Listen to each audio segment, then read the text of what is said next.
Hello, in front of me I've got NUKI Smart Lock. In this video I'll show you how to connect NUKI Fob to this device.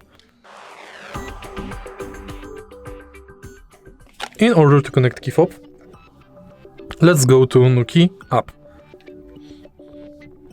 Enter settings and select Fob.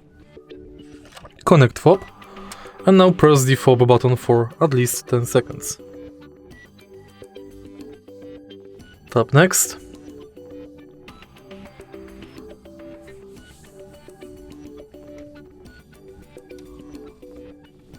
Tap done.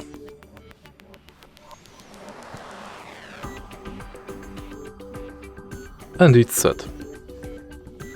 If you find this video helpful, please leave like, comment and subscribe.